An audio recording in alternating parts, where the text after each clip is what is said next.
Buenos días, comenzamos el espacio informativo de Made in Paraguay aquí por Radio Sin Antena.fm. Semana Santa, semana de la chipa, porque en Paraguay sabemos que pensar en Semana Santa es directamente pensar en la chipa.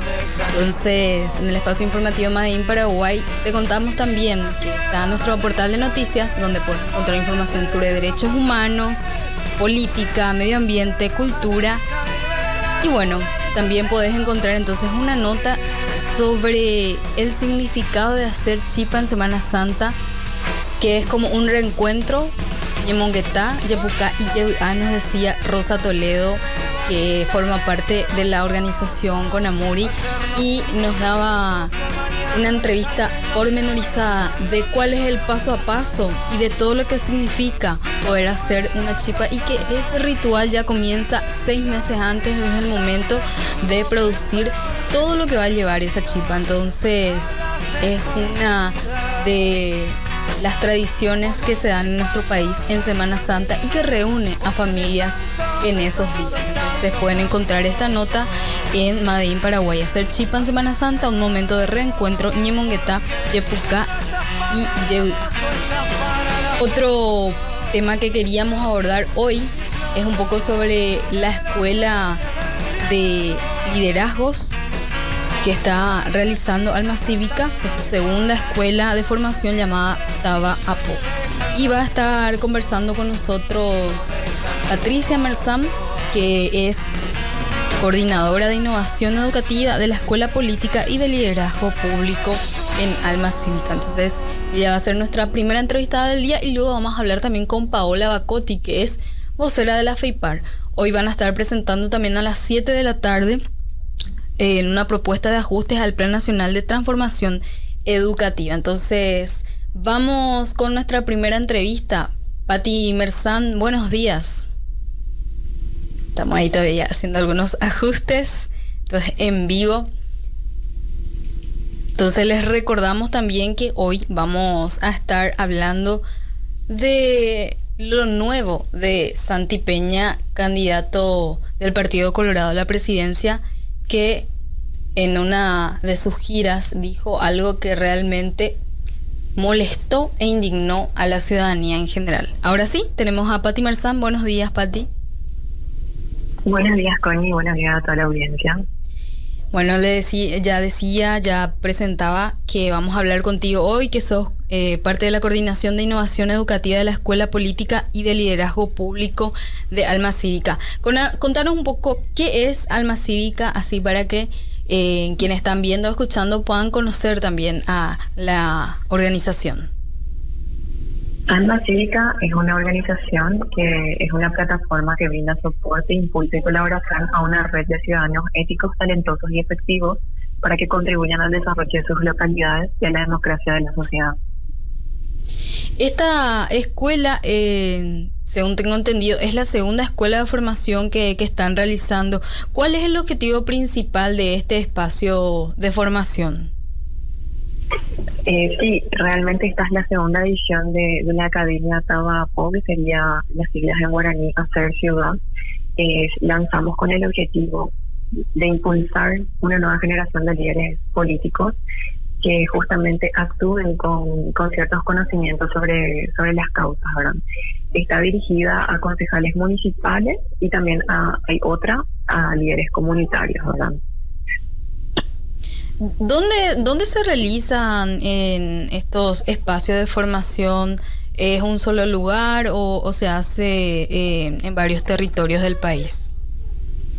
El curso de formación es en formato virtual, está abierto a todos los concejales municipales del país. Ya tuvimos en la edición anterior concejales municipales de 20 ciudades diferentes, y esta nueva edición está abierta a todos los concejales que nos estén escuchando, o también a los líderes comunitarios de todo el país, para que accedan a nuestra academia y formen parte de nuestra organización a través de esta excelente oportunidad. En esto que contabas también, que es la segunda escuela de formación que están realizando, te quería consultar cómo fue esa primera escuela, cuáles fueron los principales aprendizajes, con qué se encontraron.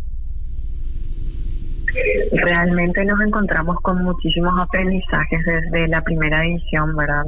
Sí, ya teníamos conocimiento de que cada municipio tiene situaciones diferentes, contextos diferentes. Fue muy rico porque tuvimos concejales municipales de Llavedure, por ejemplo, que nos contaba que la principal problemática de su ciudad es acerca de la gestión del agua, ¿verdad? Entonces, después, en contraposición, hablabas con el concejal municipal de Félix Pérez, en donde te comentaba que la principal problemática de su ciudad es la gestión de residuos, ¿verdad? Entonces, el aprendizaje fue genial, ¿verdad? Todos aprendimos un poquito de diferentes temas, ¿verdad? Y creo que ellos también se llevaron lo mejor de los disertantes, que muchas veces ponemos disertantes que son especialistas en el tema. Hay muchos docentes muy buenos que salieron al exterior del país, que tienen muchísima información para brindarle a los concejales, ¿verdad? Y que esto se aplique dentro de las ciudades del Paraguay para un correcto desarrollo, ¿verdad? ¿Cuánto va a durar o cuántas sesiones, por cuántas semanas o cuántos meses va a ser esta escuela? Cinco meses de formación, van de mayo a septiembre, son 24 encuentros virtuales, los días jueves para los concejales municipales, los días martes para los líderes comunitarios, ¿verdad? Normalmente me preguntan quiénes son los líderes comunitarios, y los líderes comunitarios son las personas que activan dentro de su comisión vecinal, son personas que activan dentro de los clubes de su barrio, son esas personas que muchas veces hicieron ollas populares durante la pandemia, ¿verdad? No tienen un puesto político como tal, pero sí lideran la comunidad en donde se encuentran, ya sea haciendo diferentes actividades, ¿verdad? Entonces, todas esas personas que siempre hacen actividades en pos de la sociedad y están interesados en el bien común, esta es una excelente oportunidad para que conozcan un poquito de la teoría de cómo hacer proyectos de ciudad, ¿verdad? Y para los concejales municipales tenemos dentro del programa de formación temas como el rol del concejal. Hay muchos concejales que asumieron en el 2021 por primera vez y desconocen algunas de sus funciones dentro de la concejalía, ¿verdad? También hablamos sobre innovación local para el desarrollo, comunicación estratégica y desarrollo de políticas públicas municipales. Entonces, como que es bastante completo el contenido en sí de ambos programas y bueno, esta oportunidad está súper abierta para todos los interesados. Contanos cómo pueden comunicarse con ustedes para inscribirse o para pedirle más información. Sí, nos pueden escribir al 0981-412-612 y también nos encuentran como Alma Cívica en Facebook, Instagram y todas las redes sociales, ¿verdad? Muchísimas gracias, Pati, por este contacto telefónico y ojalá podamos hacer otro contacto cuando esté la escuela a mediados de lo que sería todo el programa o al final, para saber un poco cómo resultó esta segunda escuela de formación para concejales y líderes comunitarios y lideresas comunitarias. Muchísimas gracias, Connie, a vos por el espacio y un saludo a toda la audiencia que nos está escuchando. Espero que se animen a formar parte de la academia. No se van a arrepentir de esta gran oportunidad. Muchísimas gracias, que tengas un buen día. Igualmente, hasta luego. Hasta luego. Sí, escuchábamos a Pati Mersam de la Coordinación de Innovación Educativa de la Escuela Política y de Liderazgo Público Alma Cívica. Nos hablaba de la segunda escuela de formación Taba APO, que significa Hacer Ciudad, que está dirigida para concejales y también para líderes y lideresas comunitarios. Ahora vamos a pasar a otra de las situaciones que se daba este fin de semana. Una vez más, Santiago Peña, candidato a presidente del Partido Colorado, diciendo algo que famoso, ya vimos varias veces que dijo después, no, era lo que quería decir. Y fue muy difícil encontrar nuevamente este video porque corrió la información de lo que dijo, pero fue muy difícil. Entonces, pero sí, en este proceso también hay gente que se ingenia para poder encontrar información, y Lit Media lo hizo y lo subió a sus redes sociales. Entonces queremos compartir ese video de lo que dijo Santi Peña en este fin de semana justamente.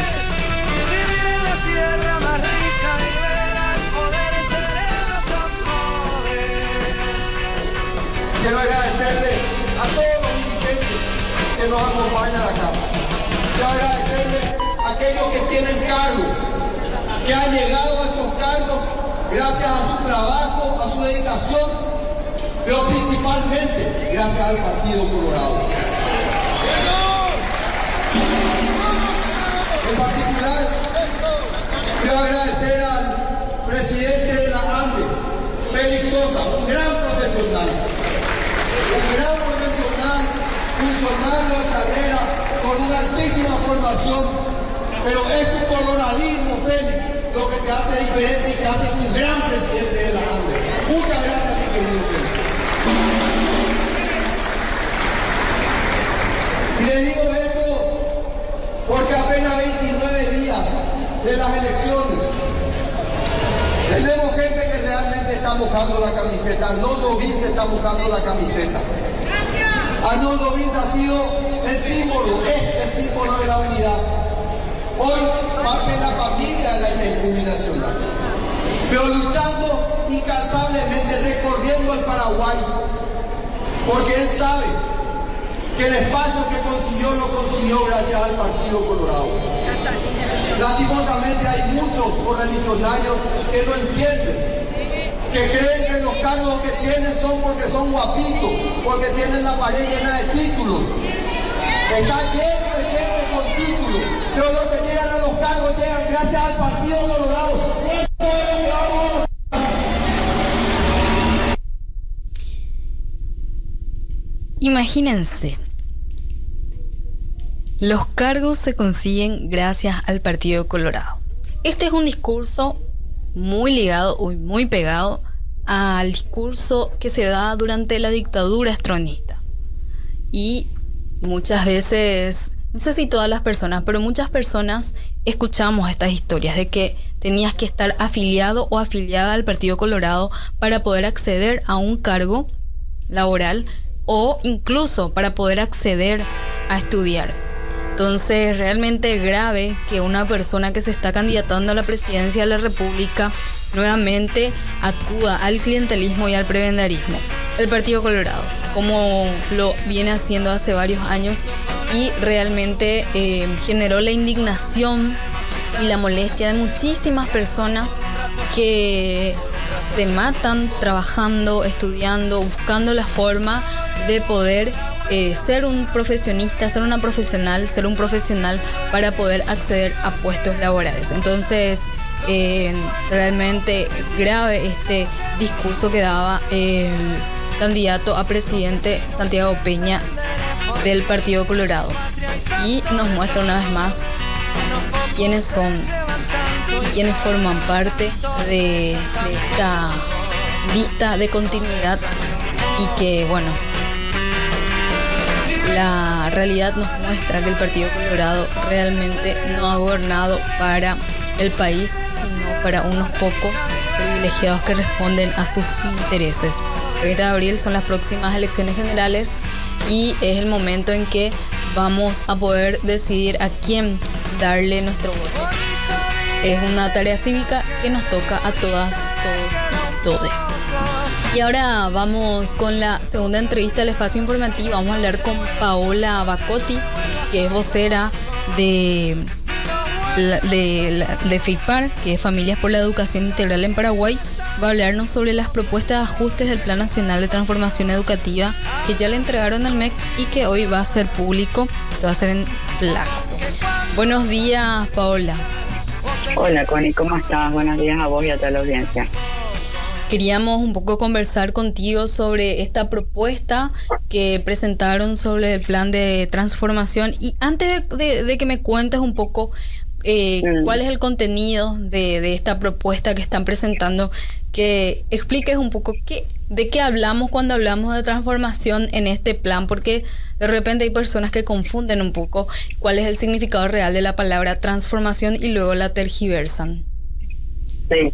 Bueno, cuando se habla de transformación, se habla de que hay algo que se tiene que reformar, que tiene que cambiar, que tiene que evolucionar. Eso significa transformar. Que este proceso de reforma educativa, porque es eso al final, se haya llamado transformación educativa, es casual. Se podría haber llamado reforma educativa 2.0, se podría haber llamado de otra manera, pero eligieron ese nombre. Yo no le daría demasiadas vueltas al asunto. Transformar significa cambiar específicamente para mejorar, ¿verdad? Bueno, y en ese plano es que estamos, y como recordarás, el año pasado hubo un proceso que en realidad duró 5 años, ¿verdad?, de diseño de un documento para la reforma educativa que se llama PNTE, Plan Nacional de Transformación Educativa. Ese plan, dio muchas vueltas, fue tocado y mirado por especialistas, fue mirado por diferentes actores de la sociedad, ONGs, familias, docentes, etcétera, etcétera. Recorrió todo el país y tuvo sus momentos de controversia, digamos, cuando quiso ser utilizado o mal utilizado, mezclándose con la política partidaria, con intereses de sectores fundamentalistas, etcétera. Al final, el MEC decidió derivar todo el proceso o la revisión del proceso a una comisión específica para el caso concreto, que fue nombrada por resolución y que es la que sigue vigente hasta el 30 de este mes, hasta el 30 de abril. Esa comisión, conformada por personas que el MEC decidió, ¿verdad?, está revisando el proceso, haciendo un análisis de cómo se dio y revisando también el documento final. En este campo nosotros preparamos como FEIPAR un documento que vamos a estar lanzando hoy. Ya fue presentado la semana pasada oficialmente en mesa de entrada tanto del MEC como de esta comisión especial, y el documento fue diseñado con los mejores académicos que tenemos en Paraguay, especialistas en políticas de educación, que nos ayudaron a tratar de bajar a tierra un poco las ideas que teníamos. Socializamos también el proceso con numerosas organizaciones sociales, tanto de derechos humanos como de derechos de la niñez, como de derechos de las mujeres, como de derechos, como organizaciones de activismo de niñas y adolescentes como protagonistas, organizaciones vinculadas a educación, entre otros. Y lo que salió de todo este proceso, que viene desde septiembre del año pasado, es un documento que tiene unos principios que nosotros consideramos que no pueden estar ausentes en la reforma educativa.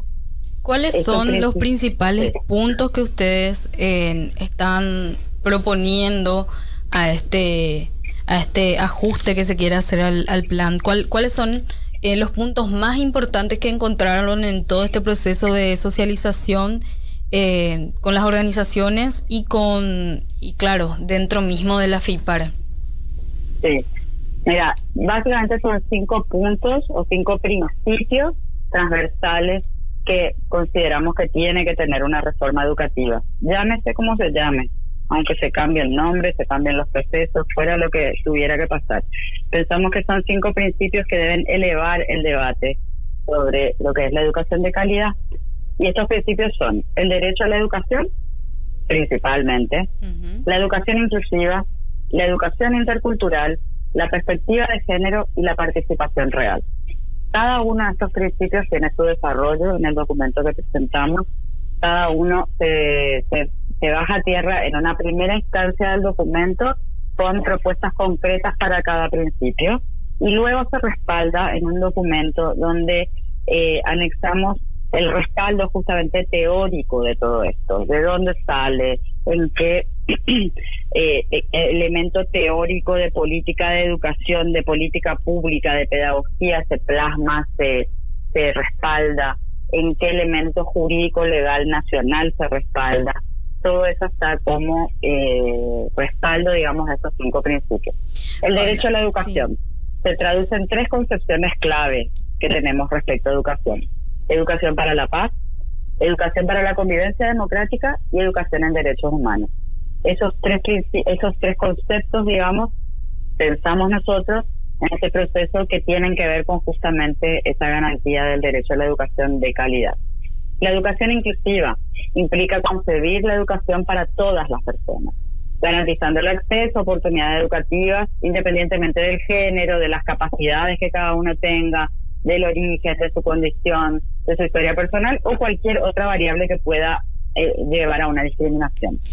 Paola, en esta parte de ya que vamos a entrar en la palabra intercultural, que fue una de las palabras tan tergiversadas el año pasado, ahí te pediría que te explayes un poco. Yo sé que seguramente muchas veces ya te preguntaron, ya te preguntamos, pero creo que lamentablemente hay mucha desinformación, mucha fake news, entonces es importante aprovechar siempre para explicar de cero qué significa y qué implica la palabra interculturalidad dentro del plan educativo.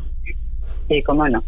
La educación intercultural implica promover la tolerancia, el respeto y la aceptación de las diferentes manifestaciones culturales, así como la comprensión mutua entre diferentes grupos culturales que tenemos en la nación. ¿Qué significa esto en la práctica? Paraguay de por sí constitucionalmente reconoce la existencia de los pueblos y comunidades indígenas. Nosotros tenemos un aproximado que ahora se va a ajustar seguramente con los resultados del último censo, de 121.000 personas que pertenecen a comunidades indígenas y pueblos indígenas del Paraguay.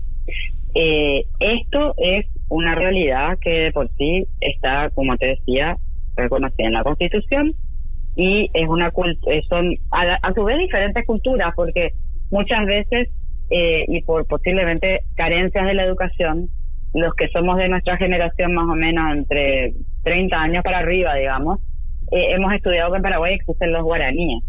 Y sí, por supuesto que existen los guaraníes, pero en realidad tenemos otras familias y comunidades indígenas que no son solamente los guaraníes, ¿verdad? Entonces son culturas diferentes. Después tenemos también todas las comunidades que han ido migrando, pero que ahorita son paraguayos, con una gran influencia e incidencia de sus comunidades de origen, como los brasileros, que les llamamos brasiguayos, los descendientes de japoneses, descendientes de alemanes, de ucranianos, de árabes, de chinos. O sea, tenemos una diversidad cultural que convive en Paraguay. De hecho, si empezamos a ver varios de nuestros apellidos, vamos a encontrar apellidos españoles, apellidos, como te decía, de todo eso, alemanes, ucranianos, japoneses. Todo eso es una mezcla de culturas que ha ido permeando en nuestra sociedad. Nosotros no podemos ponerle una sola cara al paraguayo, a la paraguaya. ¿Qué cara tiene el paraguayo o la paraguaya? Tiene cara indígena, tiene cara alemana, tiene cara mestiza. O sea, depende de la zona del país donde nosotros nos movamos, vamos a ver diferentes características, digamos que físicas, ¿verdad?, de las personas, porque es una mezcla de culturas, es una mezcla de etnias, de razas, de todo. Y eso es educación intercultural, el respeto a todas esas raíces culturales que nuestro país tiene, que van desde la alimentación, ¿verdad?, desde la comida, desde los usos culturales, desde las tradiciones, desde la forma de ver el mundo, tienen que ver con un montón de cuestiones que son ricas y que está bueno festejar, mantener, digamos que potenciar cuando así lo amerite, ¿verdad? Entonces eso es educación intercultural, es reconocer esas raíces que tenemos diversas. Totalmente. Y bueno, y la otra palabra, antes de entrar a participación, la palabra género. También te voy a pedir que expliques así de cero y así como vos lo haces generalmente pedagógicamente. Bueno, gracias. Perspectiva de género en nuestra propuesta en la esfera educativa significa ocuparse de al menos 3 aspectos: los sesgos sexistas del currículum formal, la transmisión cultural de estereotipos de género en el currículum oculto y la posición de las mujeres enseñantes, es decir, de las docentes. Traducido esto a palabras más sencillas, los sesgos sexistas. Recordarán también las personas un poquito más grandes, los que tenemos, a ver, ¿desde qué edad sería que nos tocó la reforma anterior? 35 para arriba, más o menos. Recordaremos el libro Semillita. Semillita era un libro de primer grado con el que aprendimos a leer, y en Semillita que era un libro súper pedagógico. Teníamos mamá me ama, papá me mima, y todas las composiciones básicas que el niño y la niña inicialmente van conjugando para aprender a leer, ¿verdad? Pero ¿qué pasa? Si nos poníamos a mirar los dibujos, las gráficas que tenía, por ejemplo, la mamá estaba siempre con un delantal, trabajando en la cocina o trabajando barriendo o siempre haciendo un trabajo del hogar, ¿verdad? Y la nena, la hija nena, también se ponía su delantal y también estaba detrás de la mamá aprendiendo el trabajo del hogar. Por otro lado, el papá llegaba de la oficina, se tiraba en su sillón y la mamá, el hijo nene varón, le seguía al papá y la mamá y la nena le servían al papá y al nene. ¿Qué pasa? Esto no quiere decir que, por supuesto, las mujeres puedan ocuparse, ni sea malo ni bueno, ocuparse de las tareas del hogar. El ideal al que apuntamos es que justamente las tareas del hogar, por ejemplo, las tareas de cuidado de los hijos, de las personas mayores, de las personas con discapacidad que necesitan un apoyo para las tareas de su vida diaria, etcétera, estén repartidas. Que no sea un rol solamente de las mujeres y que la hija mujer sea la única que aprenda respecto a eso, sino que realmente sea algo compartido, que tanto varones como nenas puedan aprender y incorporar en su vida que es importante la participación conjunta, por ejemplo, en las tareas de cuidado, en las tareas del hogar, que no solo el papá es el que trabaja afuera. Hoy en día ya prácticamente es difícil que una familia subsista con un solo ingreso. Entonces, posiblemente sean los adultos referentes en general, mujeres, hombres, que tengan que trabajar afuera. Posiblemente haya muchas mamás solas que también tengan que trabajar afuera. Entonces, todos esos son sesgos sexistas que de alguna manera se iban dando en instrumentos educativos y que, bueno, nosotros queremos que eso de manera, digamos que sistemática, ¿verdad? Con un sistema, con una forma específica, se revisen los textos para que realmente no haya esos sesgos. Que la nena sepa que puede perfectamente ser ingeniera, puede ser barrendera, puede ser futbolista. Que el nene también sepa que puede ser ingeniero, barrendero, futbolista, puede ser enfermero, puede ser lo que le guste y lo que quiera hacer. Que ambos, nenas, nenes, sepan que pueden ser artistas. O sea, que no haya que no siga habiendo un sexismo que determine qué pueden dejar de ser o pueden ser cuando sean grandes, ¿verdad? Eso queremos que se rompa un poco. Después tenemos la transmisión cultural de estereotipos de género, que tiene que ver también con estos sexismos, ¿verdad? Estos sesgos sexistas. Como te decía, el tema de que los niños en general puedan estar expuestos, ¿verdad? Al arte, a las ciencias, al deporte, a todo este tipo de opciones en la vida para el día de mañana cuando sean adultos, poder insertarse en lo que les guste o en lo que puedan también, ¿verdad? Porque hay realidades también que a veces nos limitan, pero que por lo menos sepan que ser futbolista no es solo para nenes, que ser policía no es solo para nenes, también puede ser para nenes. Y como te decía, enfermero, entre otras cosas. Todo eso tiene que ver con los estereotipos de género. Estereotipos de género también son cosas como el varoncito no tiene que llorar, ¿verdad? Este tipo de cosas que desde chiquititos muchas veces se le inculca a los niños y a las niñas, queremos ir cambiando un poco, que los niños y las niñas sepan, aprendan a expresar sus emociones. Eso también nos va a ayudar a lo que decíamos al principio, la convivencia para la paz, la convivencia democrática. Los varones han sido educados históricamente, especialmente en sociedades como la nuestra, tan machistas, a esconder sus emociones, a no expresarlas. El sesgo de género y el estereotipo de género, la mujer habla mucho, el hombre es más observador. No, esos son estereotipos. Puede haber varones que sean muy charlatanes, puede haber niñas que sean más observadoras. O sea, todo ese tipo de cosas queremos ir un poco cambiando, ¿verdad? Que abra un poco la cabeza, tanto de docentes como de los niños y las niñas, y les muestre que realmente pueden ser lo que quisieran ser el día de mañana, profesionalmente, pueden dedicarse a lo que quisieran dedicarse, etcétera, etcétera. Y por último tenemos la posición de las docentes, ahora de las mujeres enseñantes también. Si nosotros revisamos dónde están las mujeres docentes, están enseñando en aula en un gran número, pero no están, por ejemplo, en los cargos más importantes. Cuando empieza a subir el nivel de responsabilidad, generalmente hay más hombres.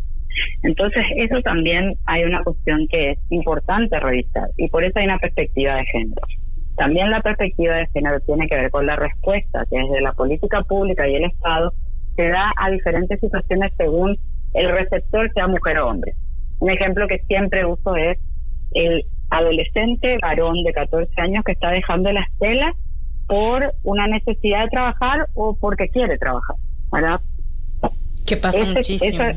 Pasa muchísimo y necesita un tipo de abordaje específico para que ese adolescente varón de 14 años vuelva a encontrarle sentido a la escuela, se sienta estimulado por lo que aprende, entre otras cosas. Pero está la nena, la adolescente mujer de 14 años que está dejando la escuela porque se pone en pareja, generalmente con un hombre de 5, 10 o 15 años más grande, porque se embaraza, porque por diferentes cuestiones, así que no son acordes a esa edad, no tendrían que ser acordes a esa edad. Entonces la oferta desde el abordaje, mejor dicho, desde la política de educación tiene que ser diferente, porque tenemos una realidad muy diferente entre el adolescente varón que deja porque quiere trabajar o tiene que trabajar y la adolescente mujer que deja porque se está poniendo en pareja. Totalmente. Eso es perspectiva de género. Y por último, participación. ¿A qué se refiere real con la participación real, FEIPAR? ¿A quiénes incluye esa participación real? Y nos dirigimos más o nos referimos más que nada a los niños, niñas y adolescentes. Desde FEIPAR partimos de la base que niños, niñas y adolescentes tienen derechos, son sujetos de derechos. Sí, es cierto, son nuestros hijos, nuestras hijas, pero no son nuestra propiedad. Yo como mamá tengo 3 hijos todavía muy pequeños y la idea que tengo yo de la educación fuera de la casa, porque hay como 2 ámbitos. Por supuesto que dentro del entorno familiar los niños se educan de una manera y también se educan en la escuela, en la sociedad, etcétera. Lo que yo quisiera para mis hijos es que ellos puedan desafiarme, que ellos puedan encontrar en la escuela, en los otros ámbitos fuera de la casa, información, libros, guías pedagógicas que me desafíen, que ellos me puedan discutir a mí, que ellos no den por sentado todo lo que yo les digo. Y está bueno eso, porque eso les va a ayudar a desarrollar pensamiento crítico. Desde nuestra propuesta, ¿qué queremos con participación real? Que los fines de la participación en los procesos de reforma sean la constitución de una ciudadanía democrática, una mayor justicia redistributiva para los grupos desfavorecidos, en términos educacionales, niveles de logros más igualitarios y resultados sociales y académicos más altos para todas y todas las estudiantes. ¿Qué quiere decir esto? Con la anterior reforma educativa se logró una igualdad en el acceso a la educación. ¿Cómo? Hoy prácticamente acceden todos los niños y niñas de 7, 8 años al primer grado, sin discriminación, entre comillas, ¿verdad? Sean de entornos socioeconómicos más desfavorecidos o más altos, no importa. Hoy en día las nenas y los nenes de 7, 8 años más o menos están todos en la escuela. O sea, ese acceso de entrada a la educación de alguna manera está garantizado. ¿Qué pasa? Lo que queremos es que también esté garantizada la salida de la educación, es decir, que terminen primero que nada todos los años de estudio que tienen que terminar, que se mantengan y terminen, pero que salgan con aprendizajes también en igualdad de oportunidades. De nada nos sirve a nosotros que los niños se mantengan en la escuela y no aprendan nada, ¿verdad? O sea, de alguna manera la escuela también es un lugar de cuidado y todo eso, pero los niños tienen que salir con aprendizajes adquiridos. Entonces a eso apuntamos, que esa redistribución también llegue a los grupos más desfavorecidos, que no solamente salgan con buenos aprendizajes los niños que tienen la suerte de tener una familia que les pueda pagar una escuela privada, sino que también tengan esa suerte de tener buenos aprendizajes para salir de la escuela los niños que van a la escuela pública y a todas las escuelas públicas de todo el país hasta el último rincón del país. De eso se trata la participación real, escuchando, incluyendo a niños, niñas y adolescentes. Porque la democracia se aprende desde pequeña. La democracia se aprende desde que vos en tu casa le educás a tu hijo, a tu hija, a participar en la casa. Le educás cada uno dentro de la edad y madurez, por supuesto, a elegir, le enseñás a elegir de buena manera. Por ejemplo, te doy un ejemplo muy concreto, ¿verdad? Mis hijos son chiquitos. Yo trato de enseñarles a comer de manera saludable. Trato de explicarles por qué tienen que comer verduras. No les obligo, no les impongo, comer verduras, caramba, porque yo digo porque soy tu mamá. No, les explico, mira, estas verduras tienen vitaminas, son tal cosa, vinieron de una semilla que plantó un agricultor y tuvo que pasar por todo este proceso para llegar a tu plato, y si vos la consumís, vas a tener más fuerza, más inteligencia y qué sé yo, ¿verdad? O sea, yo trato de explicarles por qué tienen que comer verduras, aunque no les gusten las verduras, ¿verdad? Entonces, bueno, de a poco, esos procesos, ¿verdad?, les ayudan a participar a ellos. Porque ellos pueden opinar. Mamá, no me gusta el tomate. Bueno, genial, no te gusta el tomate, pero acá tenés zanahoria, tomate y, no sé, repollo. Elegí uno, porque uno de estos, bueno, voy a elegir la zanahoria. Eso también es participación. Porque de a poco ellos van aprendiendo, según su edad y su madurez, a elegir, van aprendiendo a entender por qué se dan las cosas de tal o cual manera, y van a aprender también que la imposición no es el mejor camino, sino que justamente la elección, la participación, la opinión personal tienen validez. Y así en cada etapa de su madurez, ¿verdad? Obviamente ya cuando sean adolescentes seguramente voy a tener que investigar otras formas de educarlos en participación real. Pero básicamente de esa manera también ayudamos a que se consolide la democracia. Entonces, con esta explicación, los 5 principios sobre los cuales se basó la FEIPAR en un proceso de socialización del proceso, se presenta hoy públicamente estas propuestas de ajuste. ¿En dónde se presenta, Paola? Se va a presentar en Flaxo a las 19 horas.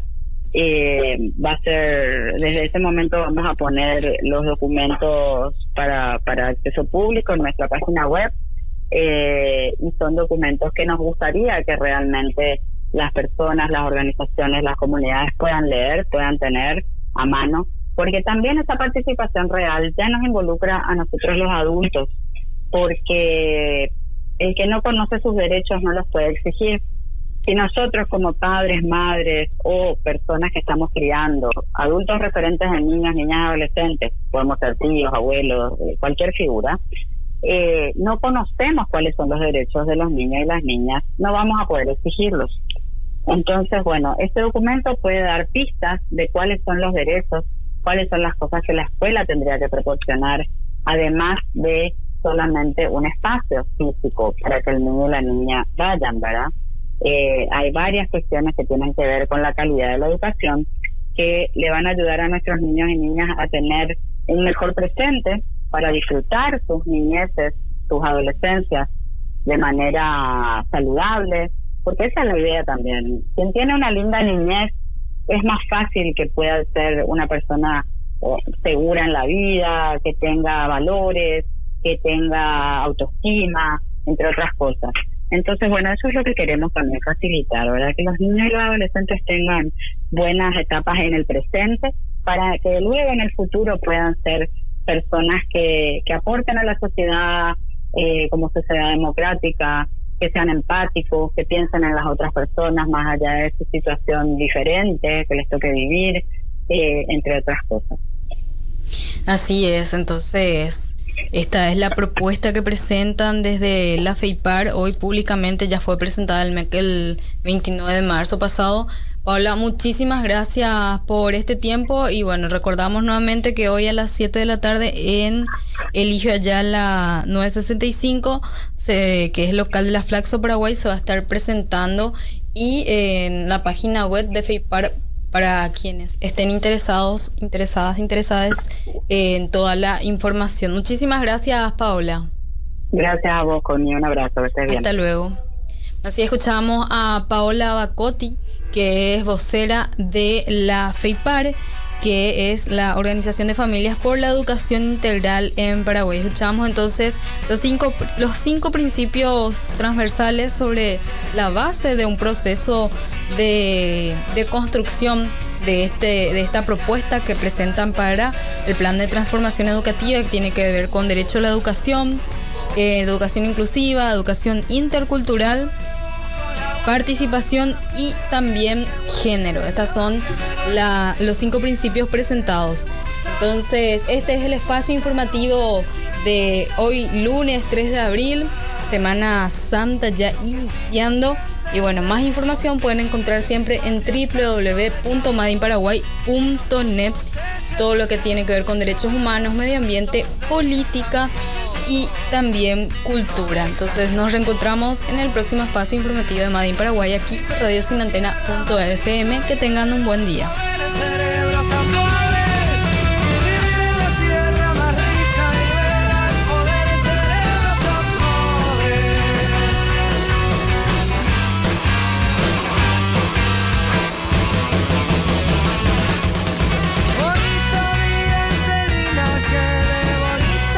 Esto fue el espacio madeinparaguay.net.